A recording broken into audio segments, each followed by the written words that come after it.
안녕하세요. 하임쌤입니다. 제가 새로운 취미생활을 찾아가지고 학원을 등록했는데 1시간 정도 시간이 남아가지고 이 시간에 영상을 찍어보려고 합니다. 좀 화면이 어두워서 조금 보시기 불편하실 수도 있겠지만 양해 부탁드리고요. 오늘도 즐겁게 영상 시청 부탁드립니다. 생각해보니까 제가 이전에는 답변 인풋을 공부하는 방법만 말씀드리고 표정이나 말투 같은 것들은 언급하지 않았던 것 같아서 이번 영상에서는 간단하게 이 부분을 짚어드리려고 합니다. 사실 면접 관련한 영상이 무척 많고 제 영상보다 내용 측면이든 영상 측면이든 간에 퀄리티가 훨씬 좋아요. 저는 소소하게 저의 경험담을 말씀드리면서 제가 면접 스터디를 하면서 저희 스터디 조원분들의 피드백할 때 혹은 제가 스스로 제 자신을 피드백할 때 중점적으로 봤었던 부분들을 하나씩 말씀드릴게요. 저는 면접 시뮬레이션을 돌릴 때 평가위원 역할을 맡는 사람들은 경기도 기준에 맞게 3명으로 했습니다. 한 명은 태도 평가를 했고 한 명은 또 답변 내용만 평가를 했고 또 한 명은 시간을 재는 감독관 역할을 했었어요. 2명이 동시에 태도와 내용 평가를 하는 것도 가능하지만 아무래도 이렇게 하면 내용을 제대로 못 듣거나 하는 경우가 있어서 저희는 따로따로 나누어서 평가를 했습니다. 실제 시험장에는 시간을 재는 감독관님이 따로 계시고 평가위원 3분 중에 1분이 평가를 하시면서 안내 멘트 하는 역할을 겸해서 하십니다. 스터디 인원은 그만큼 인원이 안 되니까 저희는 시간을 재는 감독관 역할하는 사람이 안내 멘트도 하는 평가자 역할을 겸했습니다. 피평가자가 들어올 때부터 시간을 측정하고 인사하고 앉는 것, 구상형 1번, 2번, 즉답형 1번, 2번, 추가 질문까지 각각에 대한 시간을 측정했어요. 스탑워치를 켜가지고 분과 초를 기록했습니다. 면접 시간에는 감독관이 안내하는 시간도 포함이 되잖아요. 그래서 기록 시에는 이런 식으로 나누어서 기록을 했습니다. 잘 이해가 안 가실 것 같아서 설명드릴게요.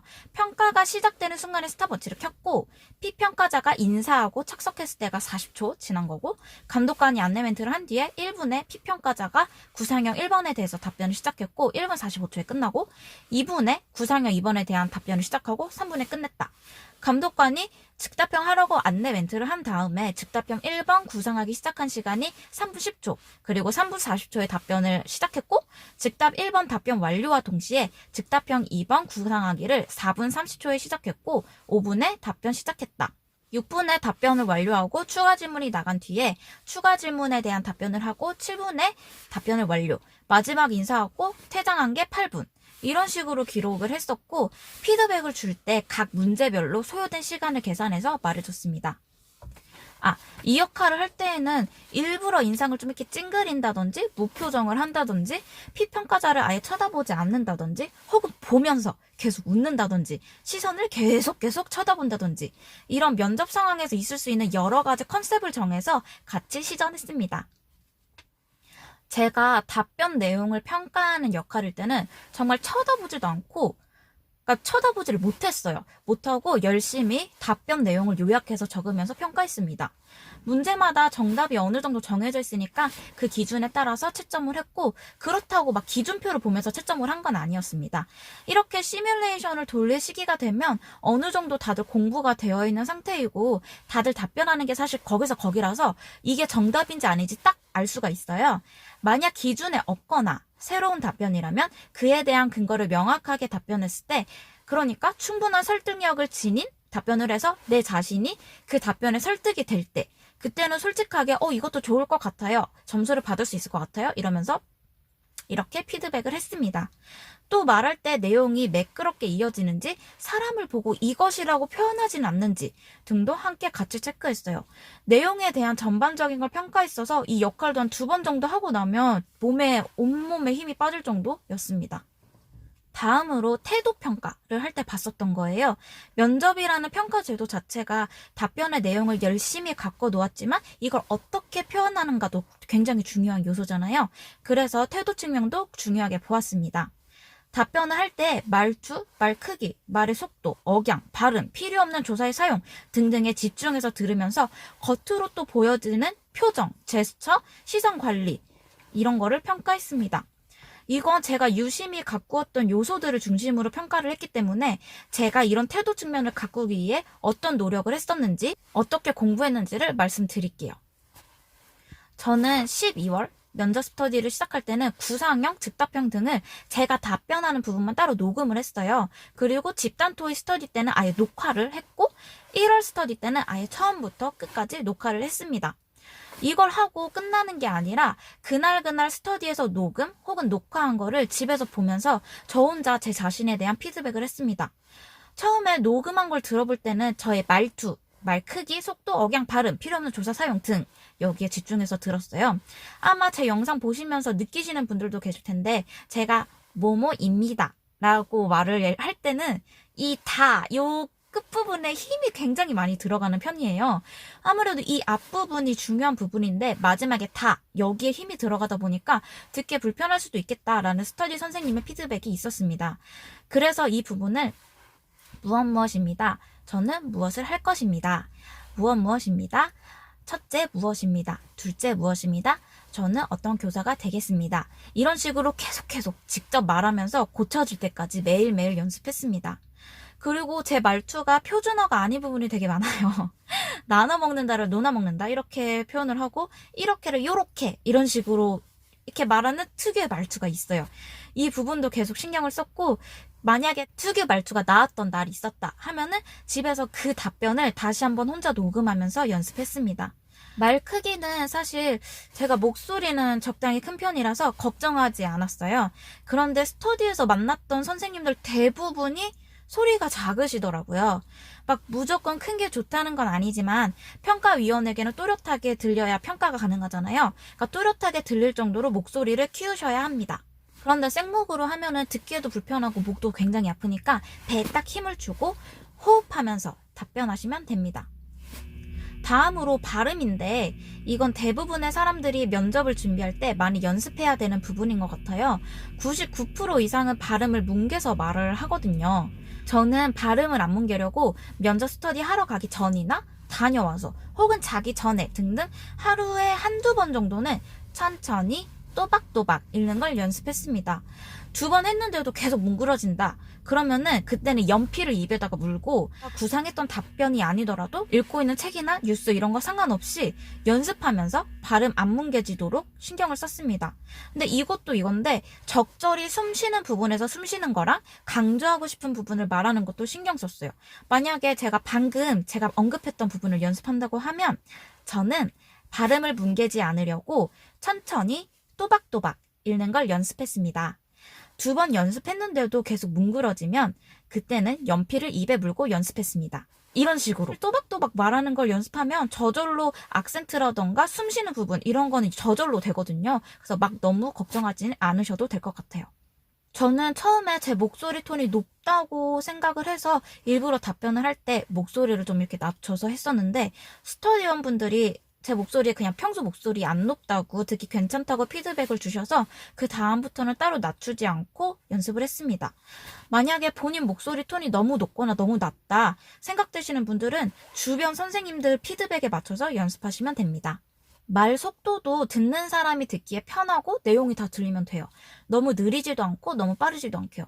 저는 빠르게 말을 하는 편인데 긴장하면 더 빨라지는 타입이라 일부러 천천히 말하는 걸 연습했어요. 천천히 말하면서 제한 시간 안에 말하는 게 조금 어렵기도 했지만 내용이 가짓수가 많거나 근거를 많게 이야기하는 게 아니라면 제가 천천히 말해도 대부분 시간 안에 맞게 완료되었어요. 저 같은 경우에는 2-3가지 이야기하고 그에 대한 근거나 부연 설명을 한두 문장씩 해주었을 때 1분 30초에서 2분 이내로 끊어졌습니다. 인천이나 평가원 기출은 가짓수를 3가지 이상 이렇게 물어보는 문제가 많았는데 어찌됐든 저는 경기도 지원자이니 최대한 간단하게 가짓수만 맞춰 말했을 때 2분 정도 걸렸던 것 같아요. 경기도보다 한 문제당 개별 면접 시간이 더 길게 주어지는 지역이라면 답변 구상을 할 때 서론과 결론을 덧붙이고 답변 내용에 대한 근거나 부연 설명을 저보다 한두 문장 정도 늘리면 좀 더 답변 시간이 늘어날 겁니다. 사람이 말하는 속도는 개별마다 다르잖아요. 근데 본인이 녹음하면서 이 시간을 측정해보면 대략적으로 내가 몇 문장 정도 말을 했을 때 이 정도 시간이 걸리는구나 라는 걸 자연적으로 알게 돼요. 그거를 먼저 파악하시길 바랍니다. 제가 필요 없는 조사 사용도 말씀드렸는데 중요한 포션을 차지한다고 생각해요. 이 조사들 때문에 실없는 내용인데 답변 시간은 괜히 길어지고 듣는 사람은 루즈해지거든요. 많이 실수하시는 게 그런데, 그러나, 그리고 또 그렇게 하면은 이건 등등등입니다. 우리가 평상시에 말을 할 때에는 이런 조사들을 사용하는 게 매우 자연스러워요. 왜냐하면 사람은 서로 대화를 하잖아요. 하지만 면접에서는 일방적으로 내가 말하기만 하는 장소예요. 내가 6시간을 기다려서 면접을 본다는 건 평가위원들은 6시간 동안 같은 답변을 듣고 있다는 뜻이거든요. 이러한 조사 사용이 현실에서는 굉장히 자연스럽지만 면접에서는 불필요합니다. 그리고 질문에 대한 답변이 사실 그렇게 길지 않아요. 초반에 녹음해서 들어보면 답변 내용에 비해 조사 사용이 많으실 거예요. 이건 연습이 다른 것에 비해 좀 많이 필요하고 평소 언어 습관이랑 연계된 거라 쉽게 고쳐지지 않습니다. 연습을 했어도 막상 면접장에 가면 긴장해서 사용하는 경우가 허다합니다. 그래도 연습하지 않고 가는 거랑 연습을 하고 가는 거랑은 차이가 있어요. 저도 조사를 많이 사용하는 편이지만 연습을 많이 했었기 때문에 면접장에서는 이런 불필요한 조사 사용 없이 간결 명료하게 답변하고 나왔습니다. 다음으로 표정인데요. 영상으로 전달되실지는 모르겠지만 저라는 사람 자체가 좀 밝은 성격이고 잘 웃는 편입니다. 12월부터 면접은 굳이 새로운 이미지를 만들지 않고 나 그대로의 밝은 모습을 보여줘야겠다라고 생각을 하고 평소에 웃는 걸 연습했어요. 아침에 일어나면 아이요 하면서 입 근육을 좀 풀어주고 계속 이렇게 미소 지은 상태로 생활하려고 했습니다. 근데 사실 억지로 하려고 했던 건 아니고 1차 시험이 끝났다는 해방감과 2차 스터디는 사람을 만나서 하고 주말에도 맘 편히 쉴 수 있다는 게 너무 신이 나서 저절로 웃음이 많아졌습니다. 원래 잘 웃으니까 별로 신경 안 써도 됐겠다, 연습 안 해도 됐겠다, 난 안 될 것 같아 라고 생각하실 수도 있어요. 그럴 수도 있는데 저도 면접용 미소는 2차 준비하면서 가꾼 거예요. 사진을 보면 면접을 준비하면서 항상 웃고 다닐 때 찍은 셀카랑 평소에 찍었던 셀카랑 표정이 완전 달라요. 면접을 준비할 때 찍은 사진이 좀 더 자연스럽게 웃고 있고 그 면접용 미소가 배어 있습니다. 아직 한 달 남았잖아요. 평소에 바른 말 습관, 바른 태도 가지시고 긍정적인 생각하시면서 행복하게 보내시기 바라요. 그러면 본인의 인상이 저절로 바뀔 거예요. 저는 원래 성격이 밝은 편이지만 성격이 원래 차분하신 분들이 분명 계세요. 인상이 차갑다는 말을 많이 듣는 분들도 계실 거고요. 근데 억지로 본인의 이미지를 막 바꾸지 않아도 돼요. 저는 제 이미지와 성격에 맞게 좀 더 시너지 효과를 주게끔 가꾼 거일 뿐입니다. 본인의 이미지에 맞게 가꾸시되 그렇다고 인상을 찡그리거나 계속 무표정으로 있으면 보는 사람 입장에서는 화났다고 느낄 수가 있잖아요. 그러니까 은은하게 미소 지는 걸 연습하시면 됩니다. 난 정말 웃는 거랑 거리가 너무 멀어요 하시는 분들은 본인의 이미지와 성향에 맞게 차분함이나 전문성을 좀 더 보여주시면 될 것 같아요. 안경을 쓰신다거나 차분하게 또박또박 말하는 걸 더욱 중점으로 두고 연습하시는 걸로요. 저는 말하는 것만 들어도 되게 뭔가 촐랑촐랑한 느낌이 좀 있잖아요. 그런데 차분하신 분들은 말하는 것만 봐도 되게 차분하게 말씀을 하시거든요. 본인의 장점, 본인의 이미지를 살려서 그에 맞게 좀 더 시너지 효과를 주도록, 좀 더 좋게 보이도록 가꾸시면 됩니다. 답변 내용도 태도와 일치해야 더 신뢰가 가겠죠. 제가 이렇게 빵긋빵긋 웃으면서 저는 행복한 보건교사가 될 거예요 라고 하면 믿으실 거예요. 그런데 제가 이렇게 웃으면서 이런 목소리로 저는 학생에게 단호한 교사가 될 거예요 이러면 되게 신뢰가 가지 않죠. 면접 답변은 본인의 생각을 말하는 거기 때문에 자신의 성향과 이미지를 따라서 알맞게 내용을 구상하시게 될 거예요. 근데 면접 관련 영상들을 보시면 아마 대부분 활기찬 분들이 많으실 거예요. 하지만 밝은 모습에 사로잡혀 강박 가지지 마시고 본인의 이미지와 성격에 따라서 어떤 교사의 모습을 보여줄 것인지를 시뮬레이션 하시길 바랍니다. 그러면 충분히 고득점 가능합니다. 미소 짓는 거 연습하라고 하면 정말 입으로만 이런 식으로 연습하시는 분들이 되게 많아요. 눈은 막 이렇게 화나 있는데 이러면은 되게 무서워요. 되게 어색해 보이기도 하고요. 눈도 같이 웃어주시는 게 좀 더 따뜻하고 자연스러워 보입니다. 그리고 입가의 미소도 이렇게 힘줘서 웃는 게 아니라 자연스럽게 은은하게 이렇게 미소 지으시면 됩니다. 다음으로 자신감입니다. 앞에서 말한 거는 부가적인 부분이고 제일 중요한 건 자신감이에요. 흔히 오해하시는 포인트를 먼저 짚자면 목소리가 떨린다고 자신감이 없는 게 아니에요. 긴장을 한다고 자신감이 없는 게 아니에요. 자신감이 있는데 긴장을 하는 것과 자신감이 없는 상태에서 긴장을 하는 건 차원이 다릅니다. 저는 사실 자신감이 좀 많은 편이에요. 근데 제가 자신감을 기를 수 있었던 이유 2가지를 말씀드리겠습니다. 첫째, 내 답변이 정답이라고 생각하기. 이게 정답일까 아닐까 하는 거에서 자신감이 사라지거든요. 근데 이런 생각을 가지고 답변을 하면 태도에서 확 티가 나면서 이 사람이 자기가 말하는 거에 자신이 없구나라는 게 확 느껴집니다. 그럼 듣는 사람 입장에서는 더 신뢰가 안 가겠죠. 뭔가 아닌 것 같아도 일단 내가 구상한 답안에 대해서 난 이렇게 생각하니까 당당해. 이건 정답이야. 라고 계속해서 주문을 걸어야 돼요. 면접이 정답이 있지만 정답이 없는 시험이잖아요. 내가 생각하기에 타당하고 그에 대한 근거를 명확히 말하면 그게 충분한 정답이 됩니다. 둘째, 바른 자세로 임하기. 바른 자세로 있을 때 사람이 더 당당해 보여요. 자세는 무조건 바른 자세. 허리를 꼿꼿하게 유지하시면 되십니다. 책상 앞에는 전지로 가려놨기 때문에 다리 부분은 안 보여요. 상체를 최대한 꼿꼿하게 서서 유지하시고 어깨 쫙 펴서 유지하시기 바랍니다. 다음으로 면접에 임할 때 손 동작과 시선 처리입니다. 손동작은 하지 마라 이런 규칙은 없죠. 따로 감점이 되진 않는 것 같아요. 근데 정답은 없지만 사람들이 봤을 때 거슬리지 않게 연습하면 될 것 같아요. 저 같은 경우는 막 번잡하게 계속 막 이렇게 손을 막 이렇게 하면은 되게 답변 내용에 집중도 안 되고 그 사람의 태도도 잘 안 보이더라고요. 뭔가 이 손동작으로 시선이 계속 분산되는 느낌? 집단 토의를 할 때에는 말 그대로 수험생들끼리 토의하는 거니까 개별 면접보다는 괜찮았어요. 한 손으로 필기하면서 한 손으로는 이렇게 자연스럽게 손동작 하는 거? 이 정도? 근데 개별 면접에서는 나한테만 시선이 와닿아 있는 상황이잖아요. 되도록 하지 않는 게 좋을 것 같다라는 게 저의 생각입니다. 답변을 할 때 첫째 무엇입니다. 둘째 무엇입니다. 이런 식으로 손동작 해주는 거는 괜찮을 것 같아요. 시선 처리는 더 중요한데요. 경기도 기준으로 평가위원분들이 3분 계십니다. 이 3분을 고루고루 쳐다보셔야 돼요. 간혹 일부러 안 듣는 척을 한다던가 계속 찡그리고 있던가 다른 일을 하는 것처럼 보이시는 분들이 계세요. 그렇다고 그분들을 아예 쳐다보지 않으면 안 됩니다. 지그시 5초 정도는 답변하면서 쳐다보셔야 돼요. 면접 스터디 하면서 시뮬레이션 해보시면 내가 다른 걸 보고 있더라도 상대방이 나를 쳐다보는 게 느껴지실 거예요. 평가관도 안 보는 것 같아도 사실은 다 보고 있는 거거든요. 그렇기 때문에 눈길을 주는 것이 중요합니다. 그렇다고 나를 안 쳐다보는데 계속해서 이 사람을 쳐다보는 것도 이상하잖아요.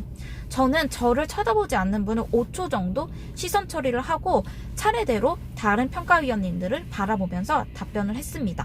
시선을 옮기는 것도 이렇게 휙휙휙 이렇게 옮기는 것보다 천천히 옮기시는 게 좋습니다. 저는 문장 중간에 옮기지 않고 문장을 다 끝낼 때 시선을 옮겼어요. 뭔가 말하는 문장 중간에 옮기면 말하다가 피하는 느낌이고 문장을 끝낼 때 시선을 옮기는 게 좀 더 자연스러워 보였거든요. 예를 들어서 A 평가관님을 바라보고 첫째는 무엇입니다. B 평가관의 시선을 옮기면서 둘째 무엇입니다. C 평가관님 시선 옮기면서 그래서 저는 어떠한 교사가 되겠습니다. 이런 식으로요. 그렇다고 한 문장 한 문장마다 옮긴 건 아니고 적절하게 이 정도면 잘 쳐다봤다 할 때쯤 옮겼어요. 그리고 저는 평가위원님들이랑 눈을 마주치면서 답변을 했는데 아무래도 눈을 쳐다보면 긴장을 더 많이 하게 되고 답변하다가 갑자기 턱 막히는 경우가 있어요. 시선을 맞추는 것보다 답변을 완료하는 게 더 중요하기 때문에 저는 눈 보면서 답을 못하겠어요 하시는 분들은 평가관님들의 인중을 바라보세요. 인중을 보면 그래도 쳐다보는 것처럼 눈을 쳐다보는 것처럼 느껴진다고 합니다.